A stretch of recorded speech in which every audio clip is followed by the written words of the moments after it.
오늘 말씀의 제목은 하나님의 임재가 있는 예배입니다. 인생의 성공과 실패를 가름할 때 우리 기독교 신앙 속에는 예배의 성공이 곧 신앙의 성공이라 이렇게 말합니다. 그러면 이 예배의 성공이 신앙의 성공을 가져오고 또 결국은 신앙의 성공을 이루게 되면 인생의 성공을 이룬다. 이것을 간단히 말하면 인생의 성공은 예배에 달려 있다는 거예요. 그러면 예배를 성공하고 싶어 하지. 우리 모두가 무슨 일에든 실패하고 싶은 사람이 누가 있겠습니까? 그러면 이 예배를 성공을 하려면 어떻게 해야 되느냐? 다른 말로 하면 예배의 성공이 무슨 뜻이냐? 이것을 좀 살펴볼 필요가 있습니다. 예배의 성공은 옷을 아주 깨끗하게 입고 경건한 마음으로 이렇게 앉아서 있으면 그것이 예배의 성공일까?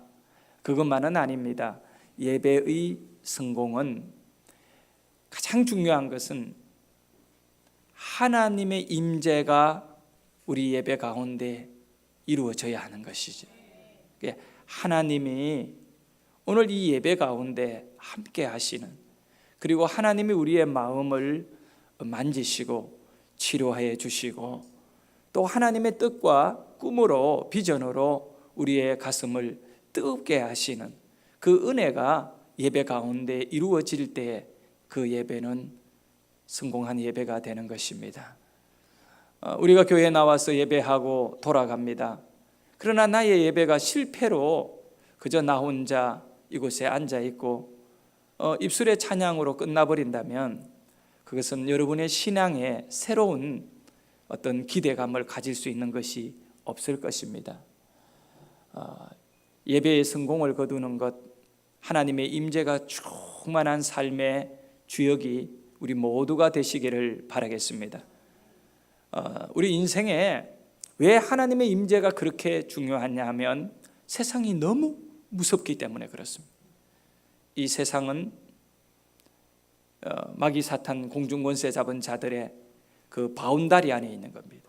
그 역사와 영향권 안에서 이렇게 죄악들이 우리의 모든 삶을 갉아먹고 짓밟으려고 한순간도 이렇게 우리가 방심할 수 없는 세상입니다. 근데 이 세상에서 예수 믿는 사람은 세상이 두렵다는 것을 알게 됩니다. 무서운 세상인 거죠. 이것이 영적인 싸움터이기 때문에 그렇습니다. 하지만 예수 안 믿는 사람에게는 세상이 이렇게 무서운 곳인 줄을 모릅니다. 이거는 무지이지요. 알지 못함으로 오는 이 어린아이가 호랑이를 보고도 안 무서워하고 그러듯이 아무것도 모르니까 그와 같이 예수를 믿지 않는 그런 사람들은 영적으로 모르니까 세상은 뭐 그냥 사는 것이라고 여기고 살다가 힘들면 다른 방법으로 이렇게 풀려고 시도를 하지요. 근데 우리가 알아야 됩니다. 이 무서운 세상을 이기는 놀라운 은혜가 있는데 그것은 바로 여러분의 심령 안에 하나님의 임재가 이루어지면 되는 것입니다. 그게 하나님의 임재. 왜냐하면 하나님은 어디에 임재합니까? 성전에 임재합니다. 그래서 우리의 몸이, 너희 몸이 하나님의 성전인 줄 네가 알지 못하였느냐라고 이렇게 말씀합니다. 그래서 내 몸이 하나님의 성전과 같은 것이 되기 위해서는 바로 하나님의 임재가 이루어지는 곳이 되어야 되는 거예요. 다윗이라는 인물, 오늘 시편 27편에 이 시를 쓴 사람이 다윗인데, 이 시라는 거는요 개인의 감정이나 또 개인의 체험한 그런 일들을 이렇게 문학적으로 표현한 거 아니겠어요? 근데 이 시편 27편은 다윗이 골리앗과 싸움을 하고 싸움에서 일어났던 그 어떤 의미들을 시로 담은 거예요. 시편 27편 내용입니다. 다윗의 인생에 그 블레셋의 장군인 그 힘이 센 골리앗과의 만남은 잊을 수 없는 겁니다. 그것을 노래로 만들었고 또 이 시가 된 겁니다. 근데 그때 가장 다윗에게 있어서 힘든 부분은 무엇이었겠습니까? 그것은 바로 두려움을 이겨내야 한다는 거죠. 이 골리앗이라고 하는 아주 이렇게 칼과 창과 갑옷, 방패든자 이런 쇳 것으로 무장해서 나를 죽이려고 하는 상대를 내가 두려워하면 안 되는 거지요. 그래서 어린 다윗이, 목동이었던 이 다윗이 가장 먼저 이렇게 대면하고 다윗의 가장 큰 적은 눈에 보이는 골리앗이 아니라 바로 두려움이었던 겁니다. 그런데 이 두려움에 이스라엘의 왕도, 장군들도, 병사들도 다 무너졌거든요. 이스라엘의 군인들이 전부 골리앗을 쳐다보면서 어떻게 내가 저 사람을 이길 수 있을까? 안 되지 이러면서 다 두려움에 빠져서, 이 두려움이라는 것은 결국 우리를 미끄러지게 하고 낙심하게 하고 좌절하게 하고 포기하게 만드는 것입니다. 그래서 사울 왕도 또 이스라엘 군인들도 골리앗과의 싸움을 포기하고 있는 그 판에 다윗이라는 사람이, 이 어린 아이가 아버지의 심부름을 받아 이렇게 전쟁터에 나타났다가 골리앗을 보는 순간에 너무나 덩치가 크고 또 모든 사람들이 골리앗의 말 때문에 귀가 죽어서 이렇게 떨고 낙심하고 있는 그 순간에 이 다윗이 그 두려움을 벗어버리는 겁니다. 근데 다윗이 특별한 그런 사람이었기 때문에가 아니라 똑같이 나나 여러분과 같이 정말 일들에 있어서 두려움을 느낄 수밖에 없는 연약한 존재입니다. 하지만 다윗이 어떻게 그 연약함을 이겨내고 두려움을 다 제거해버리고 골리앗을 향하여 한마디 딱 하면, 너 나와봐라, 오늘 내가 너를 완전히 잡아버리겠다, 이렇게 당당하게 나올 수 있었을까? 그것은 바로 이 다윗이, 그 마음이, 다윗의 마음이 하나님을 만나는 마음이었기 때문에. 그러니까 하나님의 임재이지요.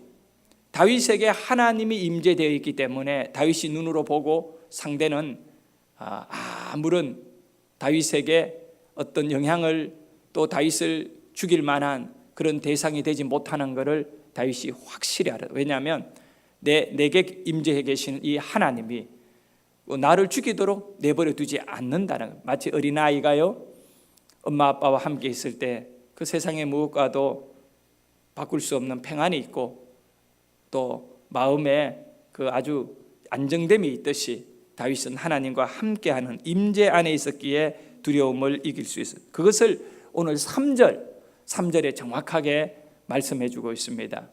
군대가 나를 대적하여 칠지라도 내 마음이 두렵지 아니하며 전쟁이 일어나 나를 치려 할지라도 나는 여전히 뭐 한다고요? 지금 다윗은 골리앗을 바라보면서 마음의 평안을 찾고 있습니다. 태연합니다. 여기에서 우리가 살펴야 할 건 내 마음이 두렵지 아니하며, 내 마음이 두렵지 아니하며. 다윗의 마음의 두려움을 다 몰아내는 것은 하나님이 계시니까 몰아낸 것입니다. 그래서 우리가 오늘도 하나님이 내 마음에 임재하는 예배를 통하여 여러분이 이 무서운 세상 속에서 두려움이 있잖아요. 질병이나 또 여러 가지 사고나 또 어떤 갑자기 일어날 그런 어떤 일들에 대한 것들, 그리고 앞으로의 삶에 대한 두려움도 있어요. 자식들에 대한 걱정도 있고 염려도 있고, 이 모든 것에 우리는 오늘 하나님의 임재로 인하여 이 두려움을 이겨내시기를 바랍니다. 죽음의 두려움도 하나님의 임재 안에서 다 몰아내시기를 주의 이름으로 축원하고, 죄의 두려움도 하나님의 임재 안에서 사함을 받으시기를 바랍니다. 그래서 다윗의 마음에는 하나님의 임재가 있었기에 두렵지 않고 평안함을, 평정심을 유지하고 골리앗과 딱 이렇게 마주하게 되었습니다. 그런데 이 다윗에게 있어서 이 전쟁통에서 죽음에 대한 두려움을 이기고 마음에 이렇게 평안을 유지할 수 있는 것은 그 하나님의 임재를 다윗이 경험했다, 이 얘기를 오늘 우리가 읽었던 27편 그 7절과 8절에서 다윗이 정확하게 고백하고 있습니다. 내게 주어진 이 마음의 평정심, 하나님이 나의 마음을 아주 편안하게 해서 이렇게 문제를 해결하고 역사할 수 있었던 것은 바로 27장 7절과 8절의 내용 속에서 이루어진 결과다. 우리 같이 한번 읽어볼까요? 여호와여, 내가 소리내어 부르짖을 때에 들으시고 또한 나를 긍휼히 여기사 응답하소서. 너희는 내 얼굴을 찾아라 하실 때에 내가 마음으로 주께 말하되 여호와여, 내가 주의 얼굴을 찾으리다 하였나이다. 아멘. 여기 8절 보세요. 너희는 내 얼굴을 찾아라 하실 때에 내 마음이, 다윗이 그 사건을 만나고 문제를 만났을 때 두려움에 빠질 수밖에 없는 환경이었지만 내 마음이 주께 말하되 여호와여, 내가 주의 얼굴을 찾으리라. 하나님의 얼굴을 구하는 겁니다. 하나님의 얼굴을 구한다, 이 말은 다윗의 표현이고 우리의 표현은 오늘 하나님의 임재를 사모한다는 겁니다. 내 마음이 하나님의 임재를 갈망하고 있습니다. 내가 하나님의 얼굴을 구하고 있습니다. 하나님이 내게 오심을 기다리고 있습니다. 하나님이 오셔서 내 인생을 돌아보아 주시기를 원합니다. 하나님께서 나의 삶을 새롭게 하시기를 원합니다. 하나님께서 힘과 능력과 은혜를 내 인생과 내 가족 가운데 베풀어 주시기를 원합니다. 내가 내 마음이 주를 향하고 또 주를 향하오리. 주여, 내게 임재하여 주옵소서. 내가 주를 보기를 원합니다. 내가 주의 얼굴을 구하나이다. 사랑하는 여러분, 주의 얼굴을 구하게 될 때 어떤 무서움의 대적이라도 이겨낼 수 있는 하나님이 여러분의 마음에 평안을 주실 것입니다. 그 평안이 있는 자는 절대로 미끄러지지 아니할 것이고 그는 사탄 마귀에게 강탈당하지 아니할 것을 믿으시기를 바랍니다. 하나님이 우리를 축복하시는 첫 번째 가장 중요한 축복의 원리는 내게 평안을 주셔야 한다는 것입니다. 돈이 많고 또 어떤 세상적인 부귀의 명예, 권력을 다 가졌다 하더라도 여러분, 그것이 복이라고 여기면 여러분이 아직도 이 진리에 대하여 무지한 자예요. 진짜 평안은요, 돈을 많이 가지고 있는 것이 아니라 그 돈과 명예와 권력, 건강을 가지고 있는 가운데 평안이 있는 것이, 마음의 평안함이 있는 것이, 마음에 이 번민이 없는 것이 이 축복인 줄 믿으시기를 바랍니다. 그래서 돈 많고 마음이 죽을 만큼 힘들고 어려운 게 좋겠어요? 돈 없고 마음이 편하고 잠도 잘 오고 성경에 말씀한 대로 하나님이 사랑하는 자에게 잠을 준다고 했는데 그렇게 당장 먹을 것도 없는데 잠을 팍 자고 있는 이런 인물이 되고 싶습니까? 아멘이 없는 거 보니까 조금 더 생각해야겠다는 건데, 우리 그 최춘선 할아버지요, 신발을 30년 이상 신지도 않고 이렇게 마지막 돌아가시는 그날까지 전철 안에서 전도하시다가 기력을 세하여 이렇게 자연사하신 이 할아버지의 아들이 12월 달에 이제 우리 교회에 와서 집회를 합니다. 장경동 목사님 오시는 그 집회 기간에 장경동 목사님 월요일 날 저녁부터 말씀을 전하고 이 최춘선 목사님의 아들인 장남이지요, 최바울 목사님이 오후 설교를 합니다. 주일 12월입니다. 얼마 남지 않았는데 한 달 뒤인데 사모하는 기대. 이 최춘선 할아버지가요, 어마어마한 재산을 가지고 있음에도 그 재산의 기쁨을 누리지 않고 하나님이 주시는 평안의 기쁨을 선택한 할아버지. 여러분, 그러잖아요. 그분은 신발을 신지 않아도 참 평안과 위로와 영생복락을 소유하고 사시다가 하나님께 갔거든요. 그때 그 열차간에서 만나고 길에서 만난 수많은 사람들이 최춘선 할아버지를 바라보면서 안 됐다. 자기 걱정은 안 하고 오히려 이 할아버지 걱정한 인물들이 참 다였어요. 대다수의 99%가 그랬다고요. 그냥 예수를 믿지 무슨 영생복랑 신문지에다가 가슴에다 쓰다 붙이고 모자에 붙이고 저렇게 사나. 돌아보니까요, 그에게 넘치는 그 하나님이 주는 평안, 그 평안 누가 빼앗아갈 수 있겠습니까? 여러분, 우리에게도 이 깊은 하나님의 임재 안에 내 삶을 정말 어떻게든 하나님께 드리고 싶어하는 그런 놀라운 그런 믿음이 저와 여러분에게 있기를 주의 이름으로 축원합니다. 그런데 다윗이 이렇게 하나님의 얼굴을 구하고 찾고 평안을 누렸던 내 마음이 평정심을 가졌나이다 라고 한 이 다윗이 원래 평정심을 가질 수 있는 환경에서 자라지 않았다는 것을 여러분이 좀 알아야 됩니다. 우리의 삶의 평안은 환경이 좋아져야 돼. 당장 자식의 대학 등록금이 없는데 마음에 어떻게 평안을 찾겠습니까? 또 지금 몸이 아파 죽어가고 있는데 내 마음에 어떻게 평안함이 있을 수 있겠습니까? 우리는 늘 그렇게 살아왔던 것입니다. 그런데 다윗도 처음부터 평안한 삶을 살아갈 수 있는 환경이 아니었다는 겁니다. 어쩌면 다윗은 나나 여러분보다 더 힘들고 혹독한 삶 속에서 자라났다는 것을 성경을 통하여 알 수가 있습니다. 다윗은 매우 아픔과 상처 속에 어린 시절을 보낸 그런 인물이었던 겁니다. 오늘 10절의 말씀을 볼까요? 10절에 27장 10절에 내 부모는 나를 버렸으나 여호와는 나를 영접하시리라. 다윗의 이 평안은 세상 사람 다 나를 버려도 하나님이 나를 영접하니. 나는 여러분, 금덩거리를 갖고 있는 사람이 조그마한 빵 한 조각 없다고 막 원망하겠어요? 아니잖아요. 그렇지요? 다윗이 하나님은 나를 영접하셨는데 내 부모가 나를 어떻게 했다고요? 버렸다고 말합니다. 다윗은 부모에게 버림받은 자입니다. 이것이 그냥 하는 말이 아니라 다윗이 오늘 너무나 중요한 자신의 인생의 한 획을 긋고 전환점이 되어지는 골리앗과의 싸움을 연상하면서 훗날에 아버지, 어머니, 부모로부터 나는 버림을 받았다라고 하는 얘기를 여기에 기록을 남기고 있는 거예요, 여러분. 그리고 사람들이 나를 버렸지만 가장 나를 귀하게 여기고 나를 품어줘야 될 내 부모도 나를 버렸는데 하나님은 나를 영접하여 주셨다.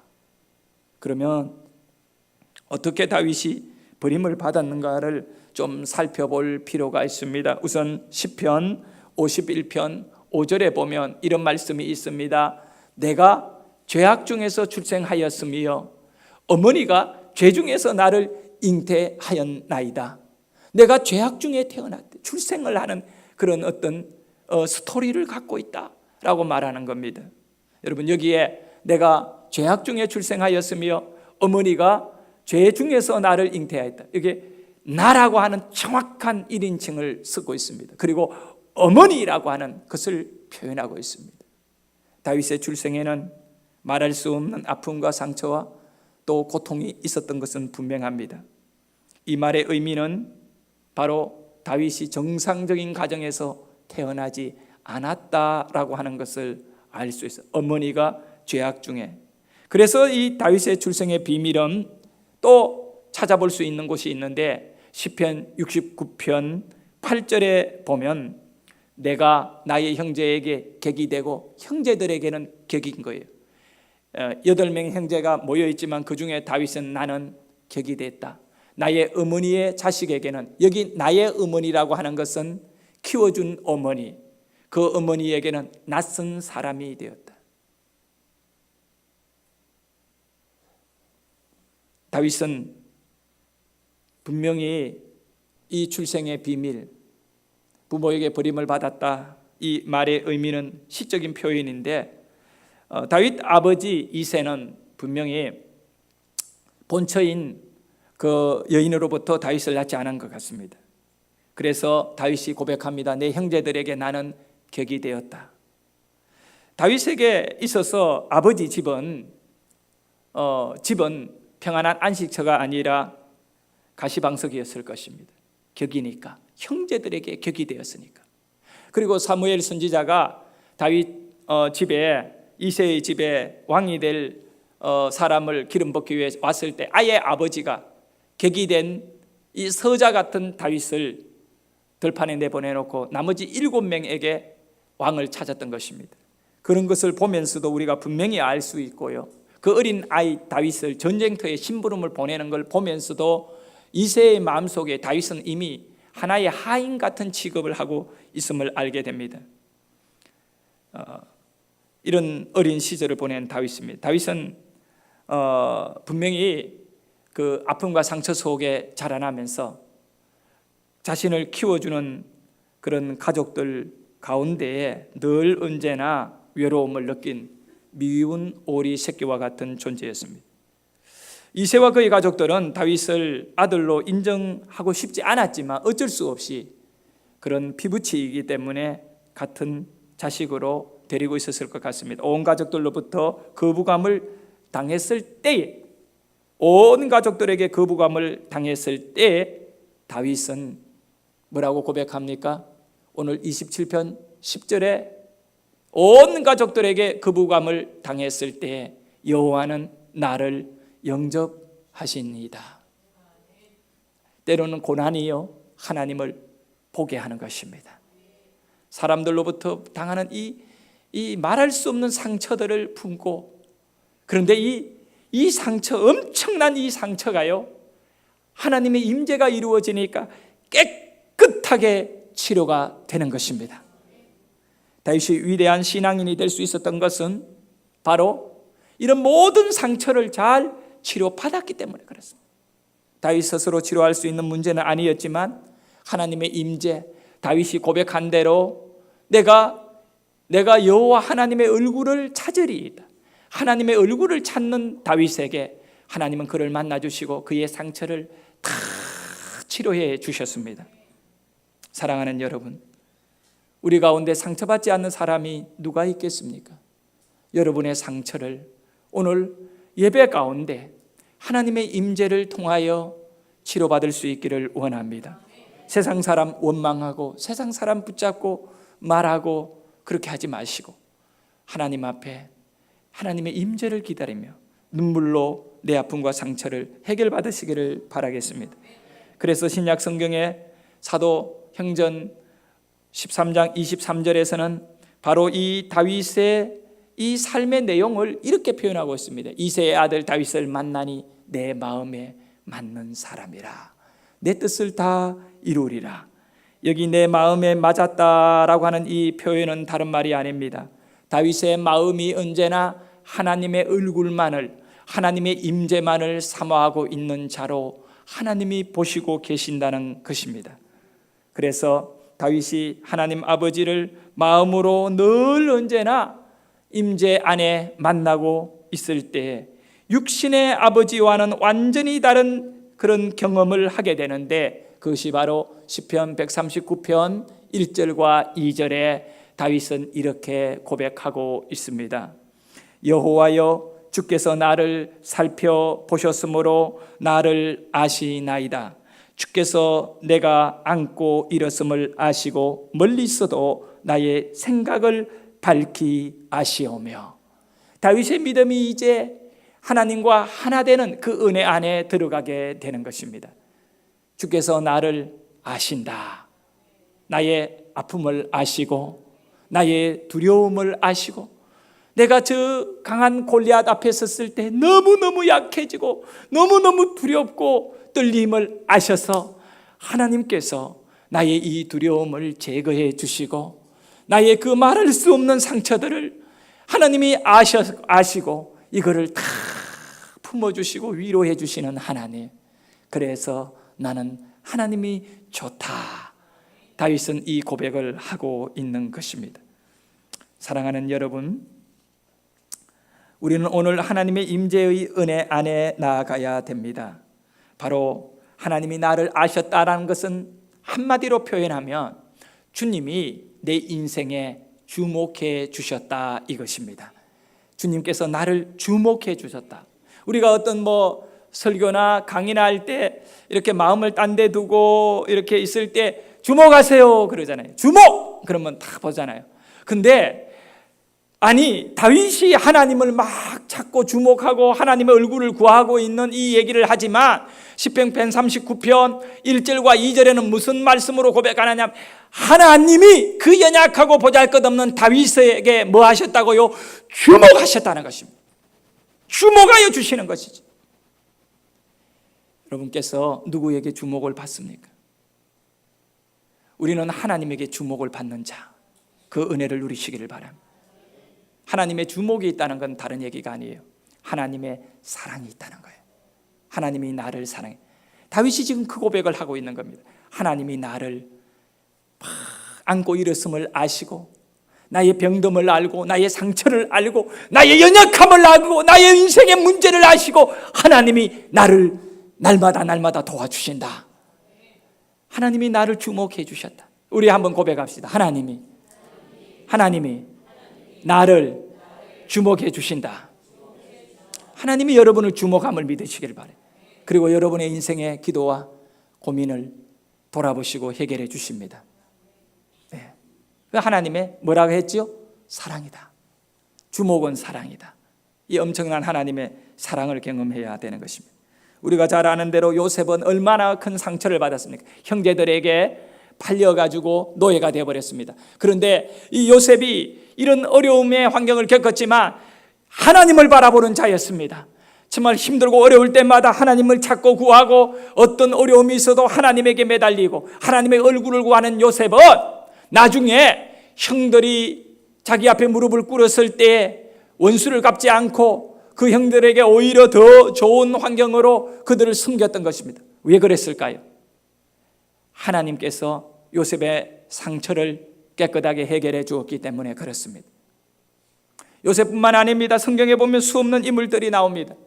야곱이 형 에서를 속이고 바단 아람으로 도망가서 20년 있다가 가족들을 데리고 하나님의 큰 복을 받아 다시 고향으로 내려올 때 형 에서는 400명의 군인을 이끌고 야곱을 죽이려고 쫓아오고 있었습니다. 그때 야곱이 깨달았습니다. 이거 뭐 다른 방법으로 해결할 수 없다는 걸 알고 가족들을 전부 재물을 다, 짐승과 가축들을 이 에서가 오고 있는 쪽으로 보내버리고 홀로 야복강에 남아가지고 야복강 나루에서 남아서 밤을 새워가며 하나님의 얼굴을 찾았습니다.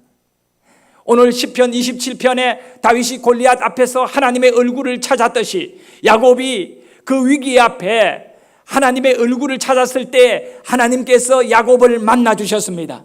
그리고 야곱에게 말합니다. 다시는 너의 이름을 야곱이라 하지 말고 이스라엘이라 하라. 그리고 그 다음 날 야곱이 길에서 형 에서 군인 400명을 데리고 온 야곱을 죽이려고 찾아온 형 에서를 만나게 되는데, 그 형 에서가 갑자기 마음이 돌변하고 바뀌어지고 이렇게 되어가 이 야곱에게 와서 칼을 갖고 죽이는 것이 아니라 야곱을 끌어안고 엉엉 울게 되는 것입니다. 내 동생 야곱아, 20년 만에 이렇게 만나니 기쁘구나. 기쁘기는 뭐가 기뻐요? 조금 전것만 해도 죽이려고 했는데. 그런데 어떤 일이 일어났느냐 하면 바로 이 야곱이 하나님 앞에 하나님의 얼굴을 찾고 하나님의 임재를 구하였더니 그날 밤에 주의 천사를 하나님께서 보내주시고 야곱을 만나주신 이후에, 야곱의 인생에 하나님의 임재가 이루어진 이후에 야곱이 가는 곳곳마다 원수들이 다 친구가 되어버리고 죽이려고 하는 사람이 부둥켜 안고 울어주는 기적 같은 일들이 일어나는 것입니다. 오늘 여러분과 저의 삶 속에 바로 이 하나님의 임재가 이루어지는 시간이 있기를 주의 이름으로 축원합니다. 예배 가운데 이 일이 가장 강력하게 드러남을 믿으시고, 하나님 오늘 이 예배 가운데 하나님의 얼굴을 볼 수 있는 예배가 되게 하여 주옵소서. 하나님이 보이게 하여 주옵소서.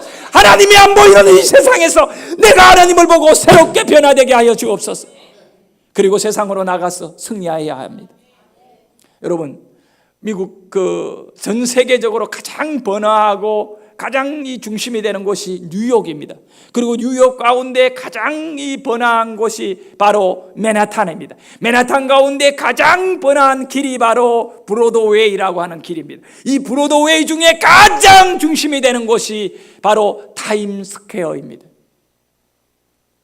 타임스퀘어 골목이지요. 저도 거기에 가봤는데 사람들이 밀려가 지나가야 됩니다. 전 세계 관광객들이 타임스퀘어에 하면서 보려고.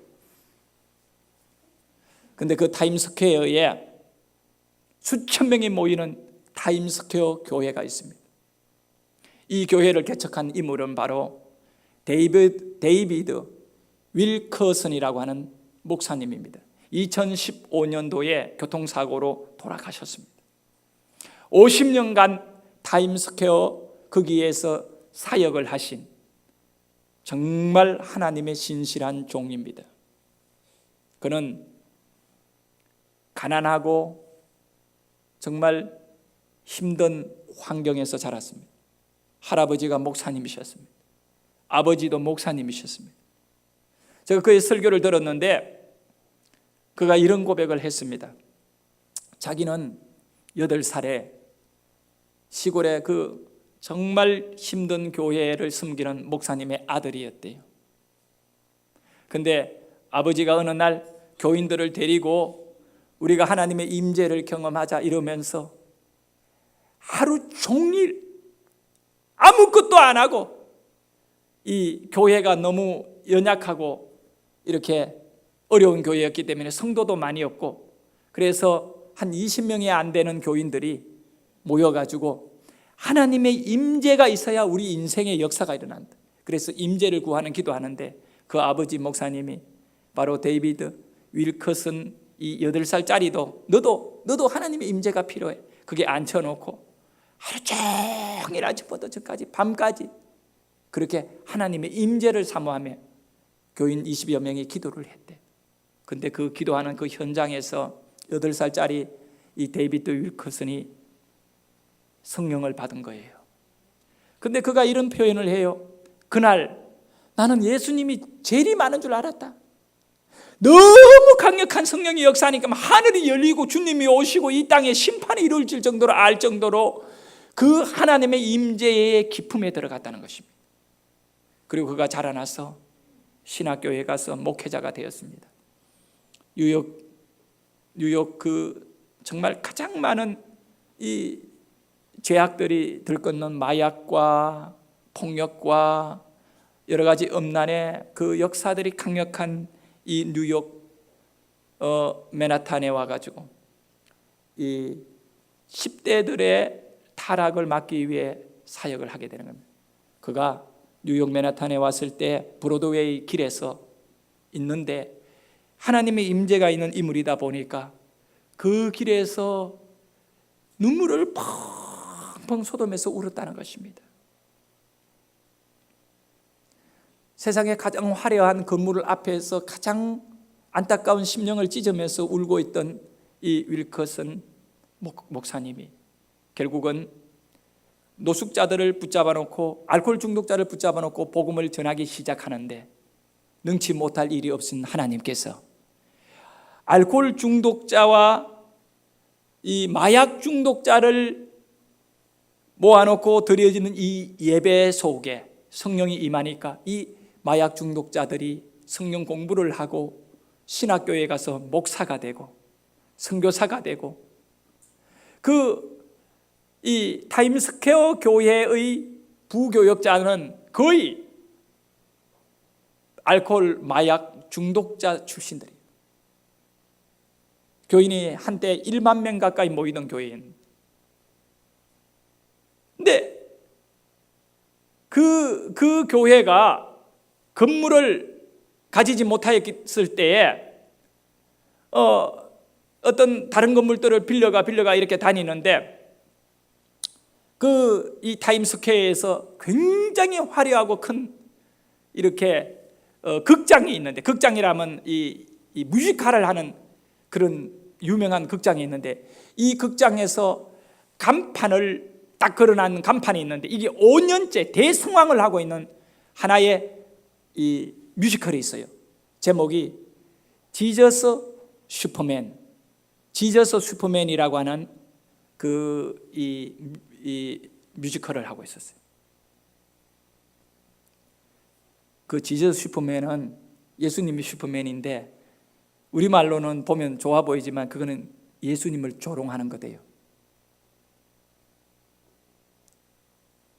근데 놀라운 사실은 이 윌커슨 목사님이 타임스퀘어 교회를 노숙자를 중심으로 이끌었는데 5년이 지난 뒤에 지저스 슈퍼맨이라고 간판을 내걸은 그 건물을 접수해가 거기가 바로 예배당이 되어버리는 거예요. 할렐루야. 그 뉴욕 맨하탄의 타임스퀘어에서 여러분 그 극장이 얼마나 비싸겠습니까? 그런데 하나님의 역사는 능치 못함이 없습니다. 그리고 이 지저스 슈퍼맨에서 배우로 아주 이렇게 유명한 배우로 활동하던 이분이 그 교회에 성도가 됐는데 그가 간증을 하면서 이런 고백을 한 것입니다. 내가 이 건물이 이렇게 생기는 거 이제 처음 알았습니다. 본인은 5년 동안 이상 이 건물에서 매일매일 공연을 했음에도 건물이 이렇게 생긴 줄 몰랐습니다. 이런 고백을 했던 겁니다. 이유는 내가 매일 마약을 맞고 썼기 때문에 몽롱한 상태에서 이 건물이 이렇게 생겼는데 오늘은 맨정신으로 하나님을 예배하며 보니 그 건물이 이렇게 생겼네요. 그 미국 사람들 유머가 많잖아요. 그 말의 의미가 뭡니까? 나는 매일 야가며 살았다는 겁니다. 사랑하는 성도 여러분, 제가 여러분에게 오늘 이 시간에 말씀드리고자 하는 것은 우리 인생에 시련도 많고 아픔도 많지만 하나님의 임재가 오면 다 해결되고 골리앗 같은 그런 상대도 이길 수 있다는 거예요. 오늘 저와 여러분에게 필요한 것이 무엇입니까? 우리 자녀들에게 또 우리 어르신들에게 우리 젊은이들에게 우리 자신에게 정말 무엇이 필요하겠습니까? 우리 윌커슨 목사님의 메시지 1분짜리 한번 보도록 하겠습니다. 그것은 바로 하나님에 대한 열망이고 임재인 것입니다. Thank God for family. Thank God for ministry. Thank God for 50 years of ministry. 저기가 윌커슨 목사님 교회입니다. But folks, it's boiled down to one issue. One desire. It's more than wanting to be loved and appreciated or the cheers and the praises of man. It's more than being comfortable and knowing that you're 안락한 삶을 secure 구하는 in your 것이 own 아니라 age. 보장된 노후 You've 설계를 got so 원하는 many 것이 retirement 아니라 plans. That means nothing. 이 It 한 comes 가지에 down to 비하면 this one 그것들은 issue. 정말 아무것도 아닙니다.